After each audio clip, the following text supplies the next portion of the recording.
Poštovani čitatelji i pratitelji Fight Sighta, nalazimo se u dvorani boksačkog kluba Gladiator gdje je naš današnji domaćin, jedan od najboljih hrvatskih amaterskih boksača, Toni Filipi. Toni, pozdrav! Pozdrav i vama i svim čitateljima i gledateljima.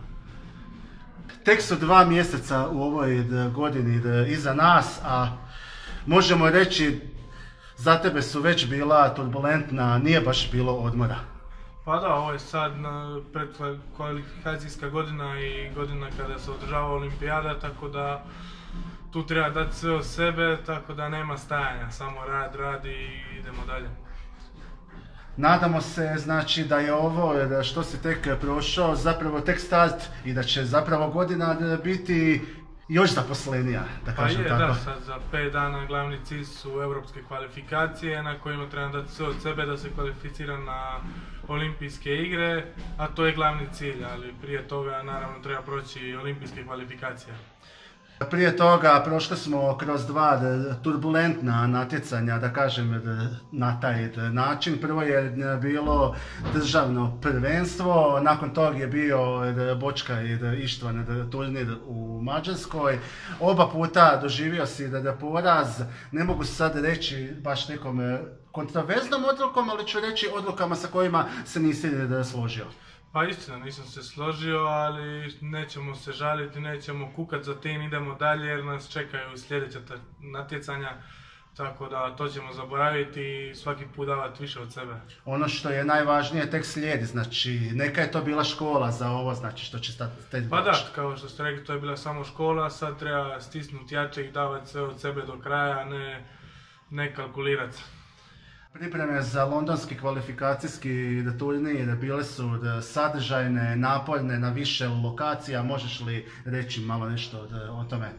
Pa da, bili smo prvo u Puli, ja i trener Tomo Kadić kod Pere Tadića, koji je bio izbornik dosta godina, 10, 15, 20 godina izbornik hrvatske reprezentacije, vodio dosta boraca, ima puno iskustva.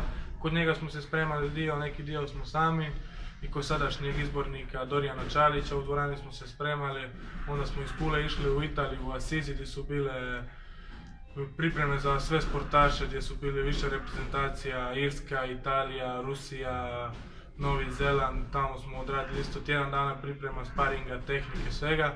I onda smo se vratili opet u Pulu gdje smo isto opet odradili tehnički, taktičke treninge, tehniku, i snagu, kondiciju, sve skupa, tako da i sad idemo još zadnjih 5-6 dana malo odmora i tehnike.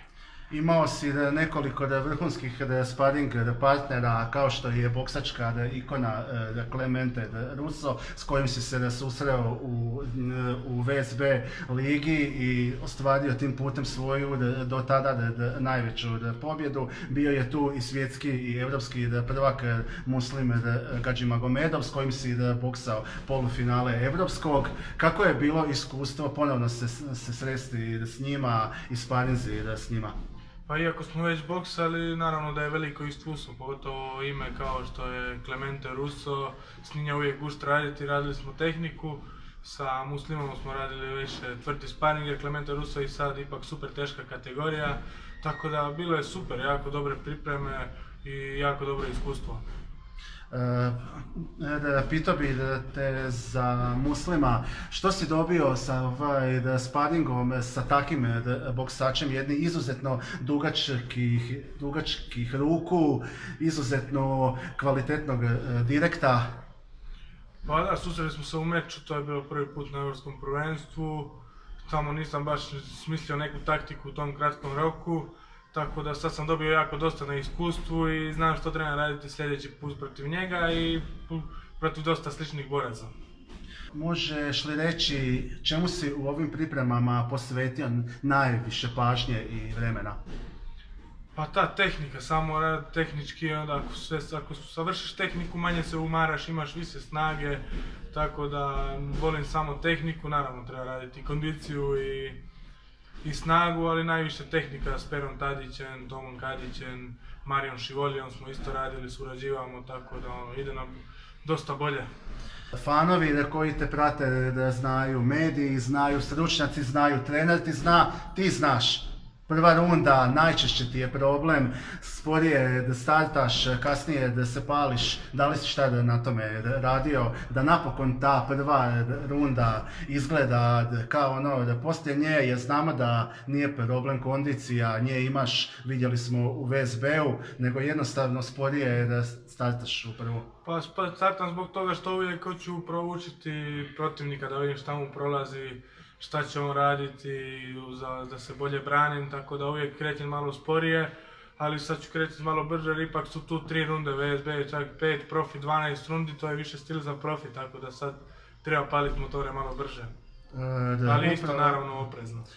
Upravo si zbog toga imao previše neizvjesnih mečeva, podijeljenih odluka u tvoju ili stranu protivnika. Vjerujem da je cilj pokušati do olimpijade doći čistim pobjedama, jednoglasnim odlukama ili prekidima, ako je to ikako moguće. Pa to bi bilo najbolje, da, tako da samo treba raditi i to će doći. London je sljedeći tjedan, imaš li neke informacije koliko će biti natjecatelja, hoće li biti potrebno dobiti 2 ili 3 meča da bi se našao među tih posljednjih 4 koji će se izravno kvalificirati? Pa mislim da je na zadnjem europskom prvenstvu bilo 28 boraca ili oko 30 u mojoj kategoriji, tako da će i sada isto toliko biti jer ovo je isto kao europsko prvenstvo, nije status europskog prvenstva, ali europske kvalifikacije gdje će doći sve europske zemlje, tako da će biti sigurno nekih 30-ak boksača, a do finala će trebati 4-5 mečeva. Još ne znaš hoćeš li biti nositelj, to bi bilo sjajno jer bi odmah automatski izbjegao Muslima, izbjegao bi Chevona Clarka vjerojatno, ali vjerujem da ne gledaš sada koga bi volio izbjeći, ali imaš li možda neku želju s kim bi se volio susresti? Neki možda stari dugovi? Pa da, po zadnjem tom europskom prvenstvu, kao što sam rekao prije, gdje sam bio osvojio 3. mjesto, kao što ste rekli, tako da bi po tom bi trebao biti nositelj i bilo bi jako lijepo, pošto bi se nas par boksača boljih razdvojili, ali naravno ne treba gledati na to i očekivati, to treba pobijediti svakoga, tako da svejedno mi je ko će doći, a najrađe bi stare protivnike, Hamorija na primjer, Adama po kojeg sam izgubio u Mađarskoj i što se ne slažem s njihovom odlukom, pa da potvrdimo. A protivnik sa svjetskog prvenstva, kojem se sad nažalost ne mogu sjetiti prezimena, boksač iz Litve? Pa svejedno mi, kogod dođe, ja moram dati sve od sebe. Slažeš li se da si možda dio najkvalitetnije kategorije sa najviše pretendenata na mjesto u olimpijskim igrama? Pa mislim da je, mislim da mogu reći svaka kategorija je jaka, ali mislim da je teška, stvarno teška.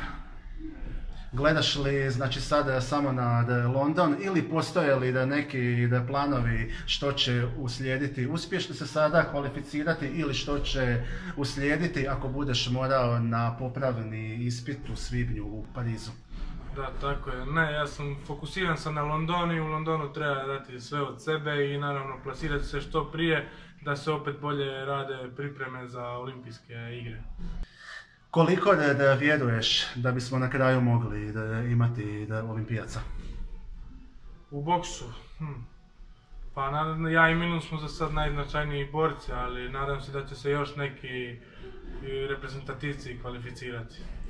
Uzdići, da kažemo tako, da napraviti nešto kada je najpotrebnije. Ti naravno gledaš te kvalifikacije i uspjeh kao tvoj imperativ, da kažem. Pa da, gledam naravno sebe, ali uvijek sam uz druge, uz reprezentaciju, tako da kogod pobjedi ja se radujem. Hvala ti Toni i sretno. Hvala vama.